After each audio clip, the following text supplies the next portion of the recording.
महाकारुणिक तथागत भगवान सम्यक संबुद्ध भगवान भगवान ने सुव्याख्यात किया हुआ, सुस्पष्ट किया हुआ ऐसा महान सद्धर्म और ऐसे महान सद्धर्म पर धारण करने वाला, चलने वाला ऐसे भगवान का श्रावक संघ, इन भगवान और भगवान का धर्म और भगवान के संग, इन तीनों रत्नों को पंचांग प्रणाम करते हुए द्वितीय बुद्ध शासन के कर्णधार विश्व रत्न बोधिसत्व परम पूज्य डॉक्टर बाबा साहब अम्बेडकर एवं जो जो महानुभाव, जिन महानुभाव ने इस सद्धर्म को प्रचारित तथा प्रसारित किया, ऐसे महानुभाव को बहुत बहुत मंगल मैत्री, बहुत बहुत मंगल मैत्री। मेरे प्यारे सभी साधकों, मेरी प्यारी सभी धर्म साधिकाओं, आज इस प्रवचन में इसलिए आए हैं कि भगवान के धर्म की साधना को बहुत अच्छी प्रकार समझ ले। साधना के बारे में कोई कोई उलझन हो, धर्म के बारे में कोई उलझन हो, कोई संदेह हो, कोई बात समझ में ना आई हो, तो उसे समझने और समझकर उसका अभ्यास करने,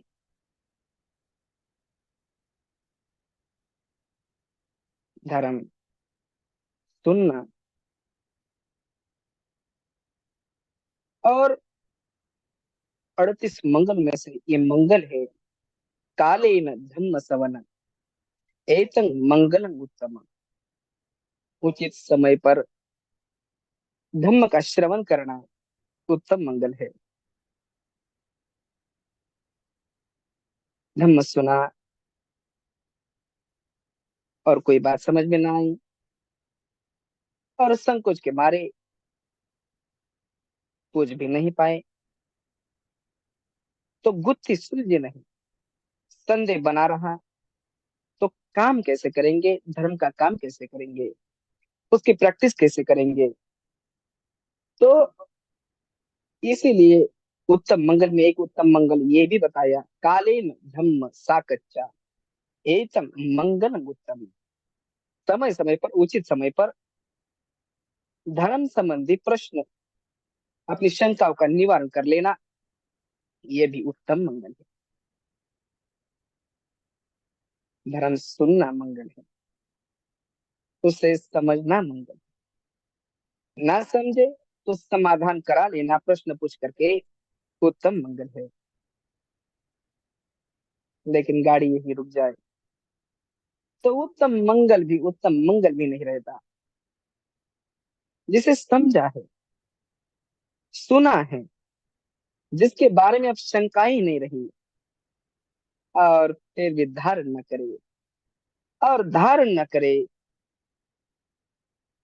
तो सारा सुनना बेकार गया, सारे प्रश्न बेकार गए, सारे प्रश्नों का समाधान बेकार गया।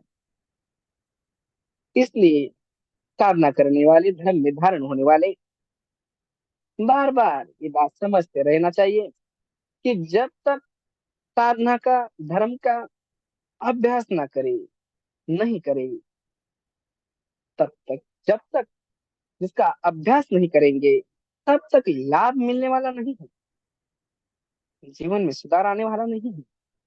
हजार समझ जाए बुद्धि के स्तर पर, हजार शंकाओं का निवारण कर ले बुद्धि के स्तर पर, फिर भी काम नहीं करेंगे, तो कोई परिणाम, सुखद परिणाम, शुभ परिणाम जो आना चाहिए धर्म का, वो हासिल नहीं कर पाएंगे। इसलिए सारा बल धर्म के अभ्यास पर निर्भर है।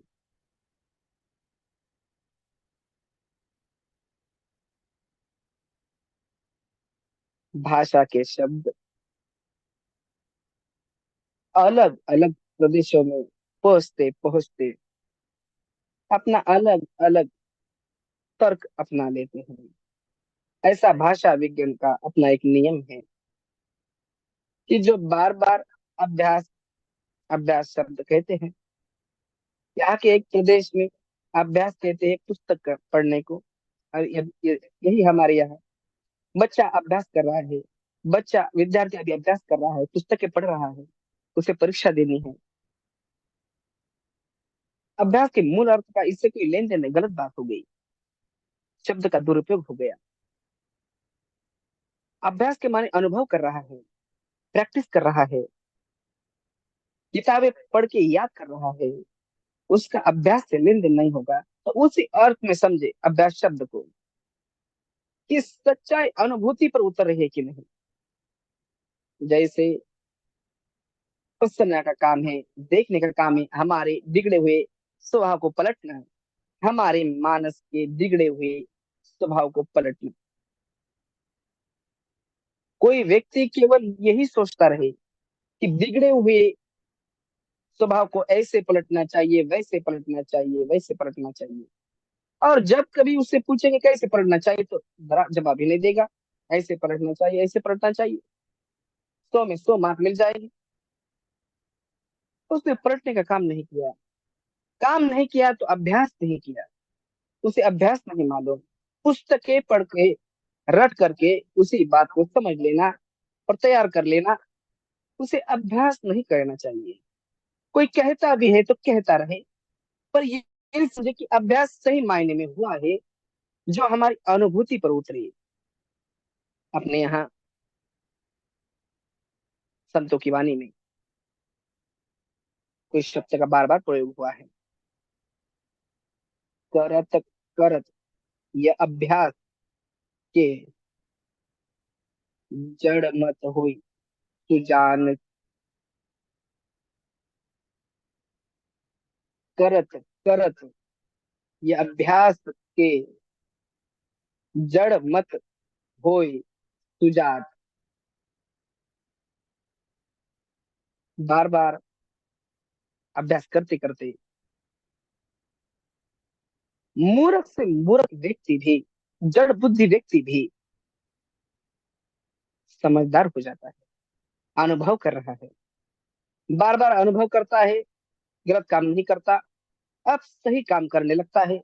बार बार उसका अभ्यास करने माने अनुभव, सच्चाई को समझते समझते इतना गहरा असर उसके मन में पड़ता है, अपने स्वभाव को पलट लेता है। रसरिए यावत जात, वो सील पर पड़त निशान। कुएं पर कोई रस्सी पानी की निकालता है, बाल्टी, वो रस्सी बार बार कुएं की दीवार को रगड़ खाती है, रगड़ खाती है, बार बार रगड़ खाती है। वो पत्थर का दीवार है, शिला है, और ये तो मामूली रस्सी है। बार बार वो छू रहा है, छू रहा है, एक निशान पड़ गया। ठीक इसी प्रकार बार बार अनुभव करते करते करते पलट जाएगा, स्वभाव पलट जाएगा। इस मायने में अभ्यास को समझना चाहिए। अनुभव हो, उस रस्सी के छूने का अनुभव हो, बेजान पत्थर है, उस पर निशान पड़ रहा है, हमारे मानस पर अनुभूति का ऐसा अनुभव हो कि मानस का बिगड़ा हुआ स्वभाव पलटना शुरू हो जाए, पलटते पलटते पलट जाए। तो कालेन धम्म सवन, उचित समय पर, समय समय पर धर्म का श्रवण करना किस लिए, कि अनुभव में धर्म कैसे उतारे, कैसे सुन ले। अनुभव में धर्म कैसे उतारे, कैसे सुन ले। अपने मानस के बिगड़े हुए स्वभाव को सुधारने का काम करना है, तो कैसे सुधारे, तो ही सुन ले। नहीं समझ में आया तो जैसे अभी धारण करने वाले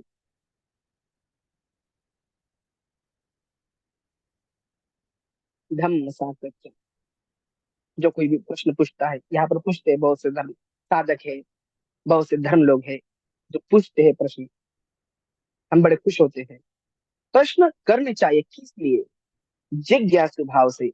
ये बात नहीं समझ में आई, जिज्ञासा है तो जानना चाहते हैं, जिज्ञासु भाव से।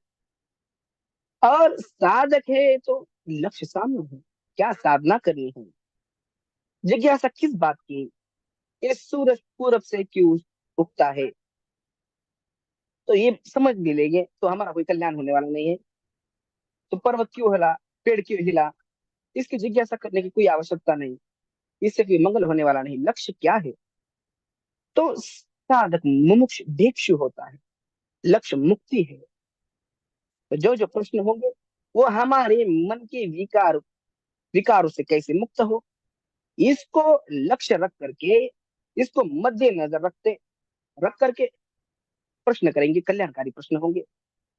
विवाद के लिए कोई व्यक्ति प्रश्न करेगा, अरे हमारी कोई ऐसा धर्म, कोई ऐसी मान्यता, सर्वोत्तम मान्यता, ये व्यक्ति, तो ऐसे बहुत हैं। हमारी दार्शनिक बात को नहीं मानते, तो ऐसे बहस करेंगे, इसको सिखाएंगे, हमारी बात मान, हमारी बात मान, हमारे धर्म की बात मान, हमारे सांप्रदाय की बात मान। अपना भी समय खराब करेगा और इसका भी, औरों का भी समय खराब करेगा। विवाद पर धर्म की चर्चा नहीं हो सकती, विवाद पर धर्म के प्रश्न नहीं हो सकते। सार्वजनिक सभाओं में, प्रवचनों में ऐसे पागल लोग आते हैं, हम तो मुस्कुराते हैं। सारे साधक, जो भी साधिकाएं, उपासक उपासिकाएं, और प्रश्न बड़ी समझदारी के साथ करना चाहिए।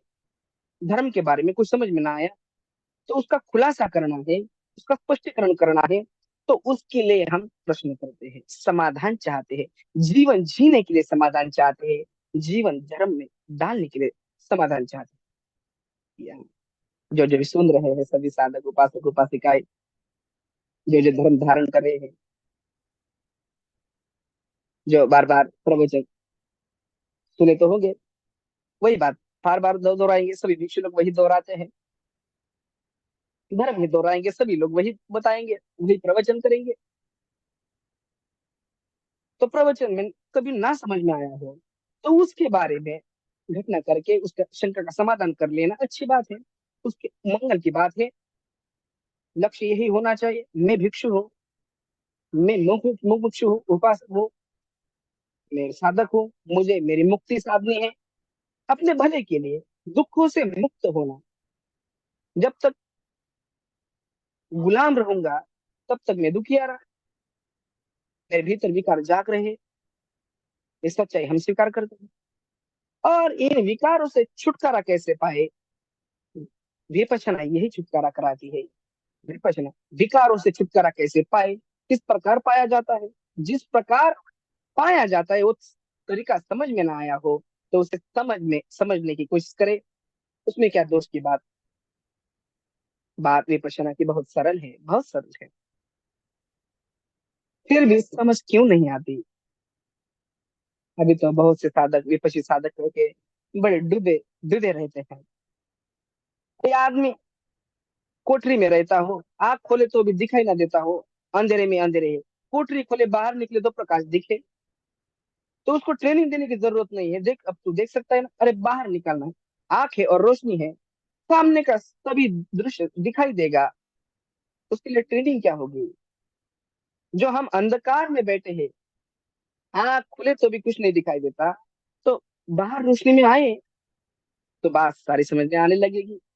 हम रोशनी रोशनी में आना ही नहीं चाहिए, उस अंधकार में ही रहना चाहिए। तो प्रकाश कैसा होता है, रोशनी कैसी होती है, और दृश्य कैसे दिखाई देते हैं, तो कल्पना ही करके रह जाएगा, अनुभूति ना हो सकेगी। विपश्यना यही कराती है, अंधकार से प्रकाश की ओर ले जाती है, जैसे बाबा साहब ने बुद्ध और उनके धर्म में बताया है। उसी प्रकार अंधकार, बड़ा अंधा, बड़ा अंधकार छाया हुआ, अपने भीतर क्या चल रहा है जानने का, देखने का, कुछ समझने का कोई काम ही नहीं किया, कोई प्रयत्न ही नहीं किया। ये प्रयत्न शुरू कर दे, ये परिश्रम शुरू कर दे, अंधेरा दूर होता चला जाएगा, अंधेरा दूर होता चला जाएगा। सच्चाई क्या है उसे ट्रेनिंग की जरूरत नहीं, सच्चाई क्या है वो तो सामने है, स्पष्ट मालूम होगी। मैं व्याकुल हुआ, सच्चाई है। अंदर साक्षी भाव से, दृष्टा भाव से, तटस्थ भाव से, विपश्यना भाव से जब देखना शुरू होता है तो सच्चाई सामने आती है। व्याकुल हूँ, ये व्याकुलता है, ये दुख है, ये टेंशन, डिप्रेशन, प्रेशर, ये बेचैनी, अशांति है। दूसरी बड़ी बात जो समझ में आती है कि क्यों व्याकुल है। जब तक बाहर बाहरी देखता रहा केवल, तो ऐसे उस आदमी को कहेंगे कि अंधेरे में बैठा है और प्रकाश की कल्पना कर रहा है, प्रकाश के दिखने वाले दृश्य की कल्पना कर रहा है। वो आदमी कभी भी प्रकाश को जान नहीं पाएगा, वो दृश्य भी नहीं देख पाएगा, जान नहीं पाएगा। जो व्यक्ति अपने भीतर सच्चाई को देखने का कोई काम करता ही नहीं, जैसे करना चाहिए वैसे करता ही नहीं, तो अंधेरे में ही हजार उसे समझाने की कोशिश करे, उसकी बात सुनने नहीं पड़ेगी। बुद्धि के स्तर पर खूब समझ लिया, खूब समझ लिया, वैसे अंधा है, अंधेरे में है, कोई फर्क नहीं पड़ा। और जैसे देखना चाहिए वैसे भीतर देखना शुरू कर दे, तो कुछ समझाने की जरूरत नहीं है। सचमुच जैसा देखना चाहिए वैसे देखना शुरू करिए कि सच्चाई अपने आप प्रकट हो जाएगी। देख व्याकुल हो ना, बेचैनी है ना, अशांति है ना, और देख व्याकुलता का सही कारण यही है ना, सही कारण यही है। वो ही कारण ये है ना, ये बाहरी बाहर देखता है, आँख खोल के बाहरी बाहर देखता है, तो सारे कारण बाहर देखता है, बाहर ढूंढता है। बेचैन तो हुआ, मैं स्वीकार करता हूँ, लेकिन बेचैन इसलिए हुआ कि बाहर ऐसे व्यक्ति ने ऐसे कह दिया, ऐसे कर दिया, ऐसी घटना घट गई, बाहर ऐसी परिस्थिति पैदा हो गई, मैं क्या करता, वैसी परिस्थिति पैदा नहीं हुई, मैं जैसे चाहता था वैसा हुआ नहीं। अपनी व्याकुलता का कारण ही बाहर देखता है, तब तक सच्चाई को नहीं देख रहा। भीतर देखना लगता है तो अपनी व्याकुलता का कारण बड़ा स्पष्ट मालूम होने लगता है। और विपश्य साधक है तो पहला काम तो यही करना होता है कि देख में बेचैन हुआ, क्या हुआ, कोई विकार जगाना, मैंने अपनी क्षमता खोई ना, मैंने अपना मन के संतुलन खो दिया ना, बाहर किसने कुछ कहा, कोई गाली दी, कोई अपमान किया, बाहर की घटना, मेरे भीतर क्या होने लगा, मेरे भीतर प्रतिक्रिया हुई ना, तो मैंने द्वेष पैदा किया, मैंने घृणा पैदा की, और इसलिए व्याकुल हुआ। तुरंत मालूम हुआ कि मैंने विकार पैदा किया, इसलिए मैं व्याकुल हुआ। गाली देने वाला हजार गाली दे, मैंने अगर विकार नहीं पैदा किया तो मैं नहीं व्याकुल हूंगा। मेरी अनचाही बात हजार हो जाए, मैंने विकार ही पैदा नहीं किया। अरे तो व्याकुलता मेरी द्वारा जगाई हुई विकार की, मैंने अपने भीतर विकार जगाया तो व्याकुल हुआ। व्याकुल विकार जगाया तो क्षमता कोई, व्याकुल हुआ। ओ, तो मेरी व्याकुलता का कारण मेरे भीतर है। जब जब विकार जगाता हूँ, क्रोध जगाओ, द्वेष जगाओ, भय जगाओ, वासना जगाओ, अहंकार जगाओ, कोई भी विकार जगा लू, व्याकुल ही व्याकुल हो जाता हूँ। चित्त की क्षमता, चित्त की संतुलन सभी खत्म हो जाता है, व्याकुल हो गया, व्याकुल। विकार दूर हुआ, देखा अपने भीतर, देख विकार दूर हुआ, मेरी बेचैनी गई, मेरा दुख दूर हो गया, मेरी अशांति दूर हो गई। बाहर की घटना वैसे की वैसी, कोई फर्क नहीं पड़ा। मैंने विकार दूर कर लिया तो मैं शांत हो गया, सुखी हो गया। बाहर की घटना वैसे की वैसी, यानी विकार जगा लिया, मैं दुखी हो गया। कोई बाहर की घटना से लेन देन नहीं। ये बात पहले समझ में आने लगे साधक को, विपश्यना जैसे करनी चाहिए वैसे करने लगे और करता चला जाए। तो पहली बात ये कि मैं व्याकुल हूँ, तो मेरी व्याकुलता का कारण मेरे ही मानस पर उत्पन्न होने वाले विकार, इन विकारों की वजह से मैं व्याकुल होता हूँ। विपश्यना करता जाए तो और गहराई से बात समझ में आने लगेगी कि आखिर विकार क्यों जागा, ये वासना मैंने क्यों जगाया, ये क्रोध क्यों जगाया, भय क्यों जगाया, ये अहंकार मैंने क्यों जगाया, कोई भी विकार जो मैंने क्यों जगाया, आखिर क्यों जगाया। तभी मालूम होगा कि एक संवेदना चली शरीर में, दुखद संवेदना चली शरीर में, तो तिरस्कार का संस्कार, द्वेष का, दुर्भावना का दूर करने का, और जितने भी संस्कार है, क्योंकि मुझे लगा कि ये तो बड़ी दुखद संवेदना है, तो उसके प्रतिक्रिया ऐसे द्वेषात्मक संस्कार मैंने जगाए। और जब सुखद घटना घटी, सुखद लगा बाहर, जब भीतर की संवेदना सुखद, तो मैंने समेटने वाले सारे संस्कार बनाए। अब इस समेटने वाले संस्कार बनाए, राग जगाया। फिर भाषा का अंतर, राग क्रोध को कहने लगे। राग बोलते हैं आसक्ति, अपनी ओर समेटना, मेरा है, मेरा है, जिसे लोभ कहे, तो लोभ का संस्कार बनाया। क्षमता खो दी, व्याकुल हो गया, बेचैन हो गया। खूब समझ में आने लगेगा कि इस शरीर को जो संवेदनाएं चलती है, इन संवेदनाओं की वजह से मैं राग जगाता हूँ, द्वेष जगाता हूँ, और इनके जो अन्य संस्कार जगाता हूँ और व्याकुल हो जाता हूँ। तो कारण सारा भीतर, और आगे बढ़ेगा। इस प्रकार की संवेदनाएं क्यों जागी? तो बात हर बार प्रवचन में सुनते हैं, शरीर, ये भौतिक शरीर और ये मानस, इन दोनों का परस्पर क्या संबंध है? ये दोनों एक दूसरे को कैसे प्रभावित करते हैं? ये दोनों कैसे इंटरेक्शन करते हैं? एक की वजह से दूसरा किस प्रकार प्रभावित हो जाता है, दूसरे की वजह से कैसे पहला प्रभावित हो जाता है? एक केवल थ्योरी की बात नहीं, केवल सिद्धांतों की बात नहीं, अपने भीतर ये बात समझ में आने लगती है। मानस किस प्रकार काम करता है? तो प्रवचन में सुनते हो, मानस के चार खंड: विज्ञान, संज्ञा, वेदना, संस्कार। माने जानना, पहचानना, संवेदनशील होना और प्रतिक्रिया करना। तो कोई भी घटना बाहर घटे या कोई चिंतन भीतर चले, दुनिया के साथ हमारा जो संपर्क है वो केवल इन पांच इंद्रियों से है। आंखों से रुख का संपर्क हुआ, हमने रुख जाना, शब्द की दुनिया जानी, नाक से गंध की दुनिया, रस की दुनिया, किसी प्रश्रव्य पदार्थ का शरीर की त्वचा से कुछ भाग हुआ तो स्पर्श की दुनिया। पांच दरवाजों पर दुनिया के अस्तित्व को हमने अनुभूति के स्तर पर जाना। और जिस समय इन पांचों दरवाजों पर कोई घटना नहीं घटती, तो ये बावला मानस, छठा दरवाजा मन का, इस पांचों दरवाजों पर क्या क्या अनुभूति हुई उसको लेकर के चिंतन शुरू कर देता है। शब्द का, रूप का, गंध का चिंतन करेगा, रस का चिंतन करेगा, द्रव्य पदार्थ का चिंतन करेगा। इस पास को छोड़ करके छठा चिंतन नहीं उसके पास। तो अब वो ऐसे इंद्रिय पर काम नहीं शुरू हुआ तो मन के इंद्रिय पर काम शुरू होता है। विचार का विषय भी, विचार का दरवाजा भी भीतर, इन पांचों इंद्रियों के दरवाजे भीतर, लेकिन इनके विषय बाहर। चाहे बाहर के विषय हो, चाहे भीतर का विषय हो, इनके स्पर्श होते ही मानस का वो हिस्सा जिसे विज्ञान कहते हैं, कॉन्शियसनेस कहते हैं, जब सिर उठाता है तो कुछ हुआ, कुछ हुआ इस दरवाजे पर, कुछ हुआ। मन मान त्वचा के कि मन के कि नाक के कि आंखों के, कुछ तो हुआ। एक दूसरा हिस्सा कहता है क्या हुआ? तो ये हुआ, पहचानता है उसे, पहचान के नहीं रह जाता, मूल्यांकन करता है, अच्छा हुआ, बुरा हुआ। इतने में जो संवेदना चली, स्पर्श हो गया और तरंगा चली, तरंग चले, अच्छा हुआ तो सुखद होने लगता है, बुरा होने लगता है, बुरा हुई तो बुरा होने लगता है। तो समझ में आने लगेगा।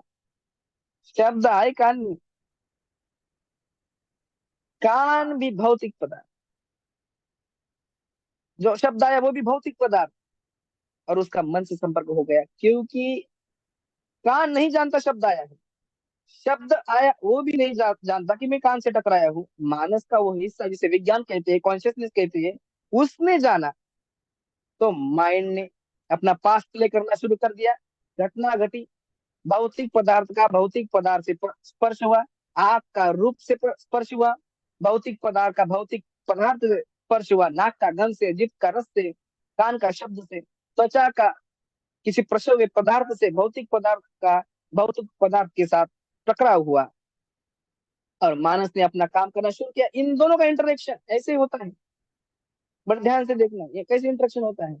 यह बात तो हुई कान और शब्द की, कान और शब्द टकराए, कौन जाना? कान नहीं जान रहा, शब्द नहीं जान रहा, ये मानस का हिस्सा जानता है कि कुछ हुआ, कान के दरवाजे पर कुछ हुआ। अच्छा साधक होगा तो आगे बढ़ के देखेगा कि कुछ हुआ। तो एक बात और हो गई, कान से जैसे ही कुछ शब्द टकराया कि सारे शरीर में झनकार उठी, जैसे कांच के बर्तन को छेड़ दिया, सारे शरीर में झनकार उठी। ऐसी झनकार, वो अप्रिय नहीं, वो प्रिय नहीं, वो ना ही सुखद है ना ही दुखद है। काशी से कोई टकराया, ऐसी शरीर के हिस्से से बाहर का कोई आलम्बन टकराया और एक झनकार उठी। उसके उसे पुरानी भाषा में कहा वेदना उठी, संवेदना उठी, मूल्यांकन हुआ, ये तो बहुत अच्छा है। तो यही झनकार ना सुखद थी ना दुखद थी, बड़ी सुखद लगने लगती है। और मूल्यांकन हुआ बहुत बुरा है, तो यही झनकार ना सुखद थी ना दुखद थी, बड़ी दुखद मालूम होती होने लगती है। तो तीसरे हिस्से में अपना काम करना शुरू किया। जानकार तो भौतिक स्तर पर वैसी की वैसी, लेकिन मानस ने उसे मूल्यांकन करके कह दिया बड़ी सुखद है। अब जो संवेदना चली ना बहुत सुखद है, अथवा जो अब संवेदना चली बड़ी दुखद है। फिर मानस ने काम किया, घटना घटी भौतिक शरीर पर, और मानस ने उसे कहा सुखद है, दुखद है। इतने में इंटरेक्शन हुआ, आगे बढ़ता है। चौथा हिस्सा है, अच्छा है और चाहिए, बहुत अच्छा है, बहुत अच्छा है और चाहिए, और चाहिए।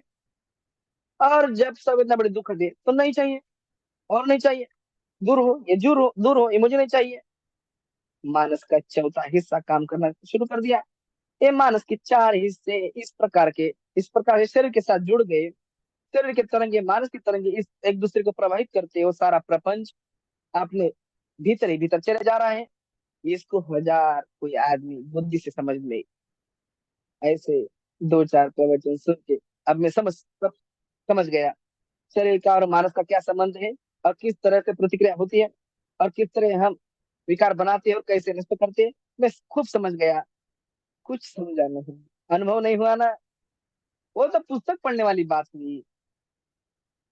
तो यहाँ की इस भाषा में अभ्यास कहते हैं, वो अभ्यास हुआ, इसका अभ्यास नहीं हुआ, अनुभव वाला अभ्यास नहीं हुआ।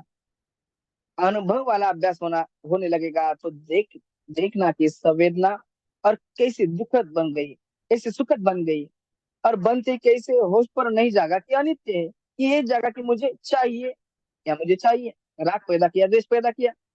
तो समझ में आने लगेगा, अनुभव से समझ में आने लग जाए कि उस आदमी का स्वभाव पलट शुरू हो गया है। जिस गलत स्वभाव का गुलाम बन गया, जिस गलत स्वभाव का शिकंजे में ऐसा जकड़ गया कि उसे खुद को पता नहीं कि मैं कितनी अपनी बड़ी हानि किए जा रहा हूँ। ऐसे आदमी को जब अपनी जकड़न मालूम होने लगी, तो मैं किस कदर जकड़ा हुआ हूँ, जिसको अपनी जकड़न मालूम होने लगी, जिसको ये सब कुछ मालूम होने लगा, उसको बंधन खोलना, इस बेचारे को यही नहीं पता कि मैं बंधा हुआ हूँ और किस प्रकार बंधा हुआ हूँ। वो व्यक्ति अपने बंधन कैसे खोलेगा, एक आशा कैसे करे, कि पहली बात की अपने अनुभव से जाने कि मेरा मानस किस प्रकार जगा हुआ है, कितना अपने स्वभाव पर, गलत स्वभाव का कितना गुलाम हो गया है। इसको इसके बाहर निकलना है। और विद्या यही काम देगी कि जब जब संवेदना जागेगी, इस किसी भी वजह से जागे, किसी शब्द से जागे, कि रूप से जागे, कि गंध आने से जागे, कि रस आने से जागे, कुछ स्पर्श होने से जागे।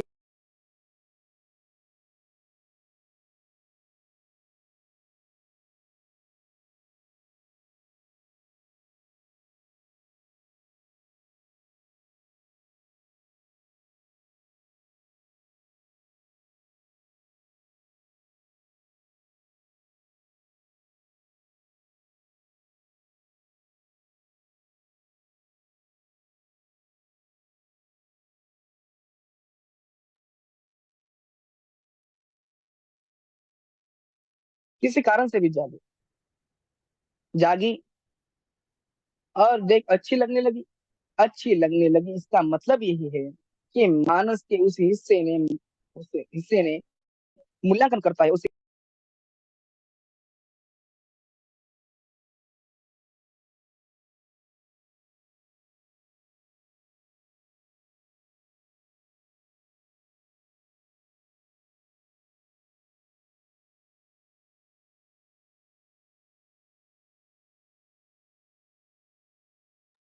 बंते जी, आपका माइक अनम्यूट कीजिए।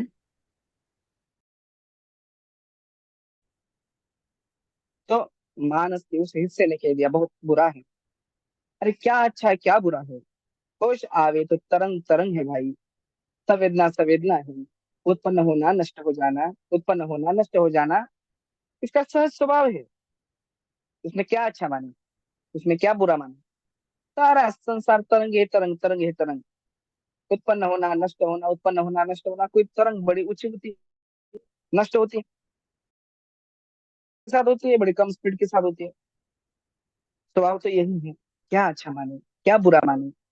ये अनित्य का बोध केवल पुस्तकी बोध हो, कल्याण नहीं होता, लाभ नहीं मिला। पुस्तकी बोध हमको अनुभव की ओर ले जाए और अनुभव से जानने लगे कि उत्पन्न होता है, नष्ट होता है। सुखद अनुभूति हो रही है तो भी उत्पन्न होना, नष्ट होना, उत्पन्न होना, नष्ट होना, यही इसका स्वभाव है। उपादवय धम्मिनो, उपादवय धम्मिनो।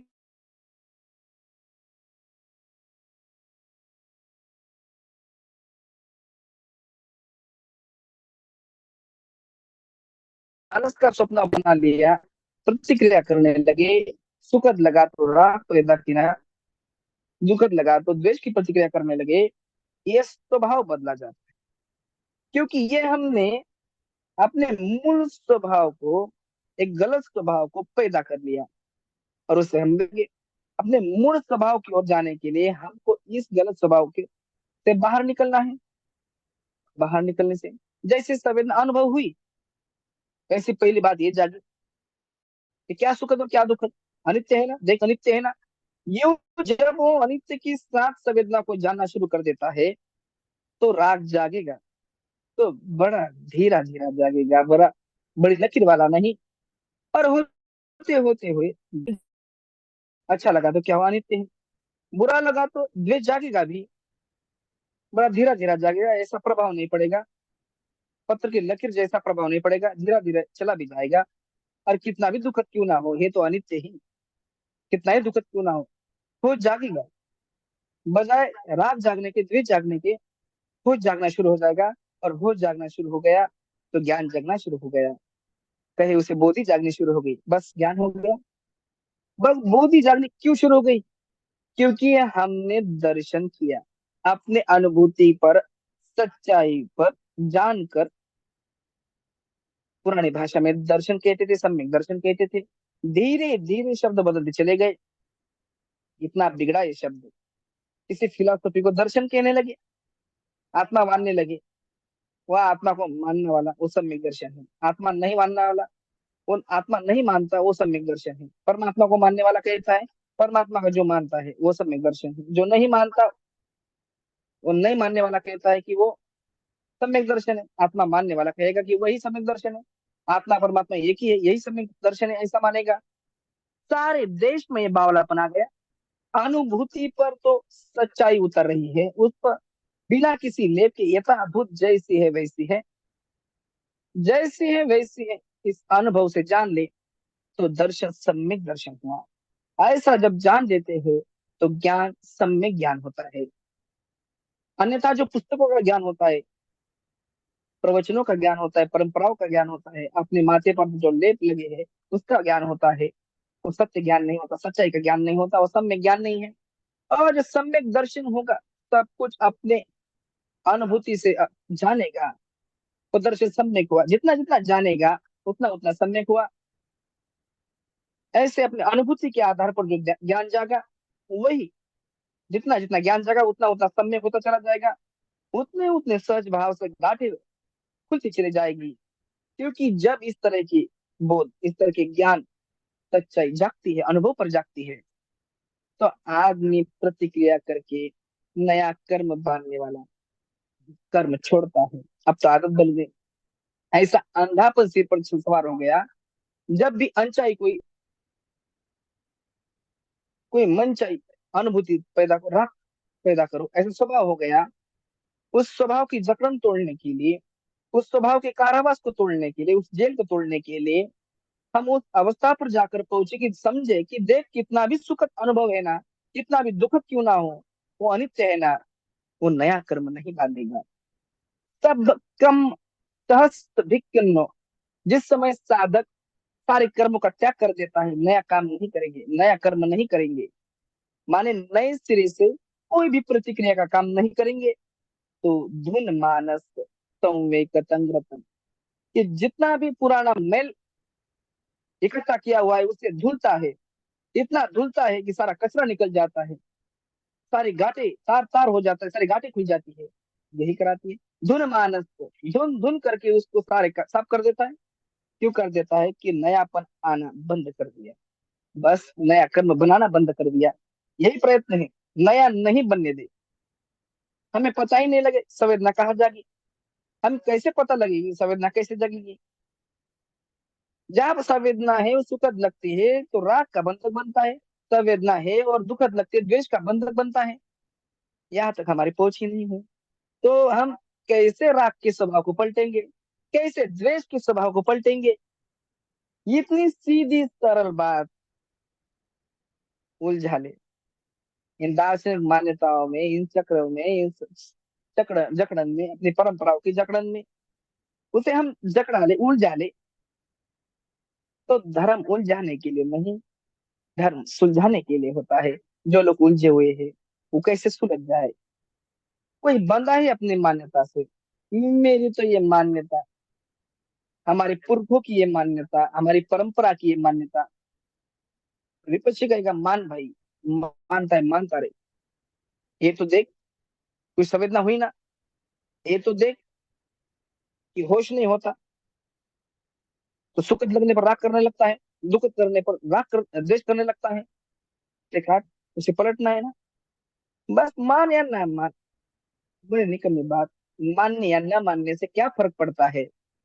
ये बात साधक बड़ी अच्छी तरह समझने लगता है। जिसने साधना नहीं की, ध्यान नहीं किया, या थोड़ी सी ऊपर ऊपर से कर लिया, गहराई का काम नहीं किया, उसके लिए वो बात प्रमुख हो गई। मेरी दार्शनिक मान्यता, ऐसी दार्शनिक मान्यता हमारी परंपरा, ये परंपरा मानती है। जब तक ये मान्यता नहीं मानेंगे हमारा कल्याण कैसे होगा, हमारी मुक्ति कैसे होगी? तो बेचारा सोच के देखता नहीं कि ये मान्यता तो मैं बचपन से मानता आ रहा हूँ। इस मान्यता के मानने से कौन सा मंगल हुआ, कौन सा विचार निकला मेरा? कहाँ क्षमता है मेरे भीतर? जो नहीं मानते, मानकर ना मानकर क्या, जो नहीं मानते उनका विकार निकल रहा है, स्पष्ट मालूम होता है। इनका भय कम हो रहा है, वासना कम हो रहा है, क्या हमारा क्या काम है? देख, वो मानता है नहीं मानता है तो भी उसका काम हो रहा है। तो अपने मानस के विकार से छुटकारा पाना है। हमारा रोग तो ये है कि मानस ने विकार इकट्ठे कर रखे हैं, पुराने नए नए बनाए जा रहे हैं। उसका इस मान्यता से दूर परे का भी कोई संबंध नहीं, लेन देन नहीं। हर आदमी जिस किसी परंपरा का हो, उसने अपनी दार्शनिक मान्यता को इतनी सर पर चिढ़ाया कि मूल बात गौण हो गई। उसके हाथ में जो रह गया वो निस्सार है। बस साधना यही सिखाती है। छिलकों को एक और रखो। छिलके इस रंग के है कि उस रंग के हैं, छिलके इस रूप के कि उस रूप के, छिलके तो छिलके ही है ना। उसका सार से कोई लेन देन नहीं है। सार की बात तो ये है कि विकार जागा, हम व्याकुल हुए। संवेदना सुखद हुई या दुखद मान करके, सब विकार जागा कि हम व्याकुल हुए। संवेदना सुखद दुखद नहीं माने, उसको अनित्य समझते रहे, विकार नहीं जागा। इतनी सरल बात। अंधेरे कमरे में बाहर रोशनी में आए सारी बात समझ में आने लगे।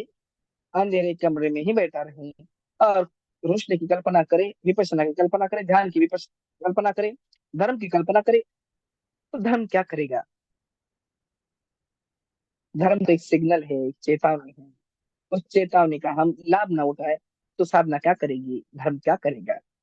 एक व्यक्ति जहाज चला रहा है और वो अमुक स्थान पर जा रहा है, बड़े नशे में है। तो अपने जहाज के कैबिन में बैठा हुआ जहाज चलाता है, किस तरफ ले जा रहा है उसको होश नहीं है। दूर एक लाइट हाउस है, वहां से रोशनी आती है। इधर नहीं, ये रास्ता ठीक है, यहाँ चट्टाने हैं। वो आँख खोल के देखता ही नहीं कोई रोशनी आ रही है। वो अपने कैबिन के बाहर निकलता ही नहीं कि रोशनी आ रही है। कहाँ ले रहा है उसे होश नहीं है। चट्टानों में जाकर ले टकराएगा, अपनी हानि कर देगा। इसी तरह से विपश्यना करके देख, संवेदना जाती है और तू प्रतिक्रिया करने लगा। देख, प्रतिक्रिया करने लगा, संवेदना अच्छी लगी तो राग पैदा करने लगा, बुरी लगी तो द्वेष पैदा करने लगा। लाइट हाउस अपना काम कर रहा है, हम देखिए नहीं उस ओर और चलाई जाए अपनी नाव, कहाँ ले जाएंगे? हमारी क्या हालत होगी? यही हालत होती है हर आदमी की। वो अपने को हिंदू कहता फिरे, बौद्ध कहता फिरे, ईसाई कहता फिरे, मुसलमान कहता फिरे, कुछ भी तो फर्क नहीं पड़ता ना। नाव चलाने वाला व्यक्ति अपने को हिंदू कहे, बौद्ध कहे, क्या फर्क पड़ गया? लाउड हाउस की ओर नहीं देखता है तो अपनी नाव गलत गलत ले जाकर अपनी हानि कर देता है। और चट्टान को देख रहा है, लाइट को देख रहा है, तो कहता फिर सब अपने आप को, कोई भी नाम, कोई भी, इन नामों में क्या रखा है? इन परंपराओं में क्या पड़ा है? योग्य रास्ते चला जाएगा तो सीधा सीधा निकल जाएगा। यही बात समझता है वे बच्चे, खूब बात समझ में आने लगती है कि धर्म सार्वजनिक होता है, सबके लिए होता है। कुदरत का कानून सार्वजनिक होता है, सबके लिए होता है। सुखद संवेदनाओं को सुखद मान करके राग पैदा करके जो दुख पैदा कर होता है, जो आसक्ति पैदा होती है, सबको एक जैसी होती है। उसके परिणाम सबको एक जैसे आते हैं। दुखद मान के द्वेष पैदा करती है, सबको परिणाम एक जैसा होता है। ये हो नहीं सकता कि एक आदमी राग जगाए, द्वेष जगाए, और इसलिए कुदरत उसे दंड ना दे क्योंकि वो अपने को हिंदू कहने लगा, बौद्ध कहने लगा, जैन कहता है, कोई ब्राह्मण कहता है, कोई शूद्र कहता है। कुछ फर्क नहीं पड़ता। हाथ पर हाथ हाथ पर हाथ रखेंगे, हाथ तो जलेगा ही। आप तो नहीं पूछेगी कि किस जात का है, किस वर्ण का है, किस संप्रदाय का है, कुछ नहीं देखेगी। कुदरत के नियम सबको एक जैसे होते हैं। विपश्यना का साधक साधिका जिस इस सच्चाई को जानना शुरू कर देता है, स्वीकारना शुरू कर देता है, वो आगे बढ़ जाता है। जब तक कि नशा रहता है कि हमारी अमुक मान्यता, ढमुक मान्यता, लेकिन हमारी मान्यता ये तो ठीक है, लेकिन वो मान्यता प्रमुख मान्यता, हमारा कल्याण होगा उसका, उस मान्यता से होगी, हमारी मुक्ति होगी तो उस मान्यता से होगी। चलो ये भी करके देखते हैं तो लाभ होगा। मुख्य तो वो, हम आत्मा को मानने वाले, आत्मा को मानते हैं इसलिए कल्याण हो, आत्मा को नहीं मानते इसलिए हमारा कल्याण हो। हम ईश्वर को मानते हैं इसलिए कल्याण हो, नहीं मानते इसलिए नहीं कल्याण हो। हाँ, अरे तेरे मानने ना मानने से कोई फर्क नहीं पड़ने वाला। आत्मा है तो रहे, नहीं मान रहे अच्छी बात है, नहीं है तो ना रहे। मन को सुधारना है, मन के स्वभाव को सुधारना है, राग के जकड़न से बाहर निकलना है, द्वेष के जकड़न से बाहर निकलना है। और ना हो तो उसका बोझ काहे उठाए फिरे। कोई परमात्मा है तो है, हमें तो मुख्य काम करना है, हमारे मानस को सुधारना है, वो तो रहे। नहीं है तो काहे उसको उठाए हुए। उसका होना ना होना हमारे विकारों से उसका दूर तरह का संबंध नहीं, आत्मा का अस्तित्व है। इसलिए किसी में विकार ना जगता हो तो अच्छी बात है। आत्मा का अस्तित्व है, जो ये बात स्वीकार करता है उसमें राग नहीं जागता, क्योंकि उसने आत्मा के अस्तित्व को स्वीकार कर लिया। अब तो बड़ी बात हुई, बड़ी बात हुई। लेकिन सारी दुनिया को यही सिखाते फिरे कि आत्मा के अस्तित्व को स्वीकार कर, देख राग निकल जाएगा, देश निकल जाएगा। नहीं होता ना भाई। कोई बता दे हमें कि मैंने आत्मा के अस्तित्व को स्वीकार कर लिया इसलिए मेरे विकार निकल गए। ऐसा एक आदमी, एक व्यक्ति सारे विश्व में खड़ा होकर कहे कि मेरे सारे विकार इसलिए निकल गए कि आत्मा को अस्तित्व के स्वीकार किया, आत्मा को, आत्मा के अस्तित्व को स्वीकार किया। अच्छा, तो नहीं करता इसलिए तेरे राग निकल गए, द्वेष निकल गए, तेरा स्वभाव बदल गया, कुछ नहीं हुआ। निकम्मी बात। ना ईश्वर के अस्तित्व से करता रहे, है या नहीं है, उसको स्वीकार करने मात्र से यदि हमारे सारे विकार निकल जाते, यदि सभी विकार सभी निकल जाता है तो जरूर स्वीकार करे, लेकिन नहीं होता। बहुत से लोग है स्वीकार भी करते हैं फिर भी राग में डूबे, द्वेष में डूबे हुए, व्याकुल हुए हैं। कोई मन बोलता है नहीं मानता मैं किसी को। अरे मानना ना मानना हमारे क्या काम, किस जंजाल में पड़ गए। ये सारी स्थिति देख करके बड़ा दुख होता है कि क्या हो गया सारे संसार को, और खास करके भारत के लोगों को क्या हो गया। जिस देश में धर्म अपने शुद्ध रूप में चमकता था, सारे विश्व को रास्ता दिखाता था, साइंस के विज्ञान की बात है, माइंड और मैटर की बात है, कैसे एक दूसरे को प्रभावित करते हैं, इस बात को हम नहीं समझते तो कैसे गांठें बांधते हैं, समझ लगते हैं तो गांठें खोलने लगते हैं। सीधी सीधी बात, इतनी सरल सरल बात कितना उलझा दिया। तो आदमी क्यों नहीं बढ़ पाता आगे?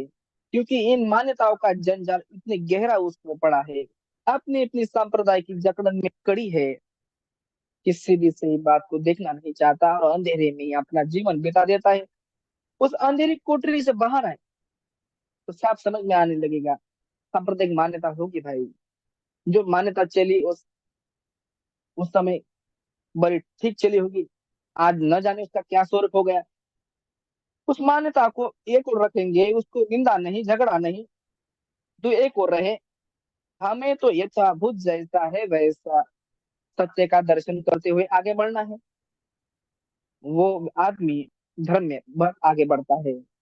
जो अपने आप को बांधे रखेगा बार बार कहते मौत मेहनत करता है और अपने नाव की रस्सी को किनारे पर बांधे हुए बहुत मेहनत करता है, रात भर मेहनत करता है, लेकिन 1 इंच आगे नहीं बढ़ सकता, 1 इंच भी आगे नहीं बढ़ सकता।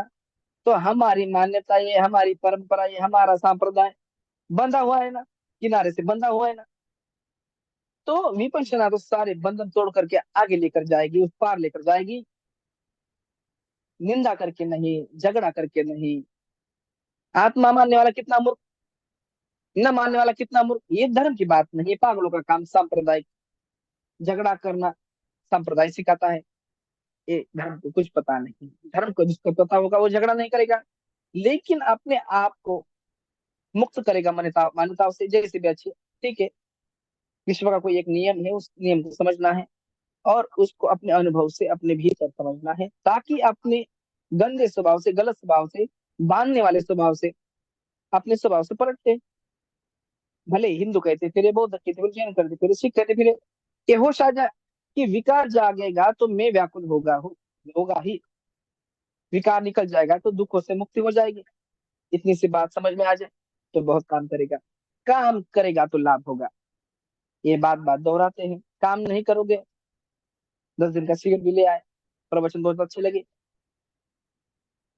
प्रवचन एक बार फिर सुने, बिल्कुल ध्यान नहीं करेगा और प्रवचन नहीं सुनेगा, प्रवचन नहीं सुनेंगे तो बुद्धि विलास का शौकीन है, वाणी विलास का शौकीन है, काम नहीं करता। किसी किसी प्रवचन में एक कहानी, तो प्रवचन में कहानी सुनने के लिए आते हैं, बड़ी कहानियां सुनते हैं। कभी कभी कहानियां भी बोलनी पड़ती है, कहनी पड़ती है, सिद्धांत ही बताएंगे तो क्या होगा, क्या लाभ होगा। तो कहानी होती है, एक बार एक दो कहानियां पर बोलते हैं। एक पक्षी होता है हरे रंग का, उसे तोता, सुद्दा, पोपट कहते हैं, पैरट कहते हैं।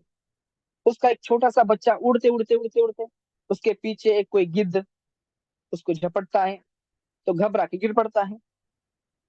तो जहां गिरा वहां कोई एक विपश्य साधक उसकी गोद में गिरा, तो बड़े प्यार से उसे बचा लिया, गिद्ध को उड़ा लिया और उसे पालने लगा। पालते पालते वो जगह सा बड़ा हो गया, होश आने लगा। कहानी कहानी है। तो उसे समझाता है, देख भाई, तो इससे तो बच गया, अब आगे जा करके और भी खतरा तेरे जीवन में आ सकता है। यहाँ पर शिकारी लोग आते हैं, कोई शिकारी आएगा, दाने डालेगा, और तुझको दाने का शौक है ना, दाना चुगने चला जाएगा, तो जाल बिछाएगा, तो पकड़ के ले जाएगा, तुझे मार देगा। तो शिकारी याद रखना, शिकारी आएगा, दाने डालेगा, जाल बिछाएगा, पोपट को पकड़ कर ले जाएगा। ए पोपट, होश में रहना, कहीं पकड़ में ना आ जाना। तो उसने रटना शुरू कर दिया, बात ही समझ में। शिकारी आएगा, दाने डालेगा, जाल बिछाएगा और ले जाएगा। ए पोपट, होशियार रहना, होशियार रहना, इस बात करता है।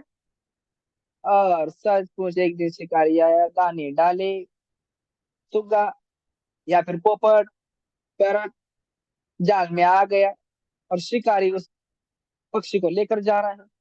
सुग्गा पाठ कर रहा है, शिकारी आएगा, दाने डालेगा, जाल बिछाएगा, उस पैरट को पकड़ के ले जाएगा, उस पक्षी को लेकर। ए सुग्गे, ए पोपट, सावधान रहना, यही करते रह जाओगे तो होशियार नहीं होगे, होशियार नहीं होगी, सावधान नहीं होगे, बस पाठ करोगे, रटोगे, कहोगे बहुत अच्छा लगा भंते जी, बहुत कहानी अच्छी लगी, बहुत अच्छा लगा। करे नहीं और केवल श्रवण करे, या श्रवण करके ही रह जाएगा, तो कल्याण नहीं होगा, मंगल नहीं होगा। साधक इसे खूब अच्छी तरह समझ ले, सारे जीवन भर वाणी विलास करते हैं, सारे जीवन भर बुद्धि विलास करते हैं। वाणी विलास, विपश्यना के नाम पर बुद्धि विलास, विपश्यना के नाम पर वाणी विलास। हर प्रवचन प्रेरणा प्रेरणा देने वाला है, प्रेरणा देने वाला है, प्रश्न का उत्तर भी प्रेरणा देने वाला। अभ्यास करे और अपने अंतर्मन के स्वभाव को पलटने का काम करते जाए, करते जाए, करते करते पलट ही जाएगा। जितना जितना करेंगे उतना उतना पलटता चला जाएगा, ज्यादा करेंगे ज्यादा पलटेगा, खूब कर लेंगे तो एकदम पलट जाएगा। ये जो राग रंजित रहने का स्वभाव, द्वेष दूषित रहने का स्वभाव, ये मोह मुड़ित रहने का स्वभाव ये नहीं पड़त रहा है, तो विपश्यना भी समझो धोखा है।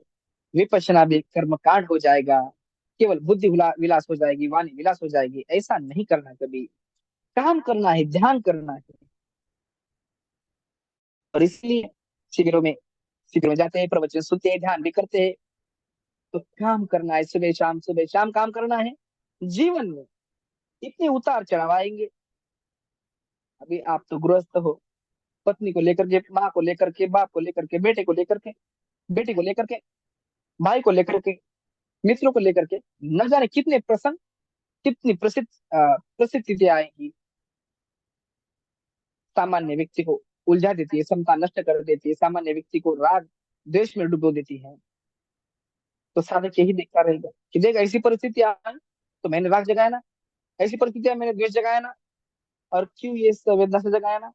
अब जगाया तो संवेदना देखने लगा, राग जागा संवेदना देखने लगा, द्वेष जागा संवेदना देखने लगा। तो स्वभाव पलटने लगा, स्वभाव पलटने लगा। पहले राग जागने पर राग में ही डूबा रहता था, द्वेष जागने पर द्वेष में ही डूबा रहता था। देखिएगा कि कम समय में बाहर निकलने लगा, बाहर निकलने लगा। लकीर अब भी पड़ती है, लेकिन पानी की लकीर जैसी पड़ती है, बालू की लकीर जैसी पड़ती है, पत्थर की लकीर जैसी नहीं पड़ती। तो कैसे होगा। सुबह शाम अभ्यास नहीं करोगे तो जीवन में कोई घटना घटी, उस समय संवेदना देखना कैसे याद आए। सुबह शाम अभ्यास करते रहोगे तो अभ्यास की वजह से सुबह शाम करते रहेंगे, तो घटना घटी बाहर, संवेदना संवेदना देखने देखने लगोगे, संवेदना याद आएगी। जो जो इस मार्ग पर चल रहा है और लक्ष्य को खूब समझता है कि हमको विकारों से मुक्त होना है, यही लक्ष्य हमारे सामने है। और मन का विकार पैदा करने का जो स्वभाव हो गया, उसका खंडन करना है, उसे तोड़ना है, उसको पलटना है। तो सुबह शाम की बैठक में वो व्यक्ति सुबह शाम की बैठक करते हुए अपने दिन भर के दिनचर्या में जहां जहां उससे भूल हुई, राग पैदा करने की, द्वेष पैदा करने की, वहां वहां वो जांचते रहेगा कि कितनी जल्दी होश में आया, कितनी जल्दी होश में आया। बस ऐसा व्यक्ति बढ़ता ही चला जाएगा, खूब बढ़ता चला जाएगा। ऐसा नहीं करेगा तो कर्मकांड हो जाएगा, विपश्यना एक कर्मकांड हो जाएगी, कर्मकांड न बन पाए। ऐसी विद्या है कि जो जितना करता है उतना पकता है, और जितना पकता है उतना दुखों से बाहर होता है। तो करे, करते ही चले जाए, करते ही चले जाए। जब जब संवेदना ग्रस्त है, जिम्मेदारी को देखते हुए फिर वे सुबह शाम काम करते रहे। जो परिस्थिति ऐसी हो कि आपने अपना मन मैला किया, तो हमने संवेदना देखनी शुरू कर दी। इस बार हमने गलती की तो बाहर निकली, तो कितनी देर के बाद संवेदना देखते देखते कितनी देर में बाहर निकले, सुबह पर पलटा ही चला जाएगा। बड़ा मंगल का रास्ता है, बड़ा कल्याण का रास्ता है। किसी संप्रदाय से इसे लेन देन नहीं। सीधी सीधी और शरीर और चित्त की परस्पर योग के बाद, उन दोनों के प्रपंच के बाद, उस अनजान रह कर के बाद और व्याकुल होता है, उसे जानकर व्याकुलता से दूर हो जाता है, मुक्त हो जाता है, सुखी हो जाता है। सबके लिए एक जैसी बात। तो खूब अभ्यास करे, खूब प्रैक्टिस करे, सुबह शाम तो करे ही, बाकी दिन भर भी घटनाओं में जब भी ऐसी कोई परिस्थिति आए, तो पहला काम, जितनी जल्दी संवेदना देखना शुरू कर दिया, आदत बदलती चली जाएगी। संवेदना नहीं देखेंगे, बुद्धि के स्तर पर हजार समझ जाए, राग मत करो, द्वेष मत करो, अच्छा नहीं है, तो ऊपर ऊपर की बात हो जाएगी। संवेदना के साथ करेंगे तो जड़ों से सुधार होता चला जाएगा। और हमें जड़ों से सुधार करना है। जो जो आए हैं सभी प्रवचन सुनने के लिए साधक साधिकाएं है, उपासक उपासिकाएं है, तो इस प्रवचन का लाभ ले, इस धम्म श्रवण का लाभ ले, अनुसरण भी करे, तो उसको भी समझ करके अपना काम करे, खूब साधना करे, खूब मंगल करे। जो जो आए हैं सबका खूब लाभ हो, खूब मंगल हो, सही मायने में उत्तम मंगल हो, सबका खूब कल्याण हो, सही मायने में उत्तम कल्याण हो, सबकी स्वस्थ मुक्ति हो, सबकी स्वस्थ मुक्ति हो, सबकी स्वस्थ। ईश तक वाणी सुन, यक देवाच ब्रह्मणो यं अम्मिकतं पुण्यं सब संपत्ति साधक सबे तं अनुमोदित्वा समुगा शासनिरत पमादरहिता होतु अरखासु विशेषतु पुण्यभागमितं पुण्यं समगतामुकारितं अनुमोदन्तु तं सबे मेदनी ठाठू सखी के मेदनी ठाठू सखी के भगवत सब मंगलम भगवत सब मंगलम भवतु सब मंगलम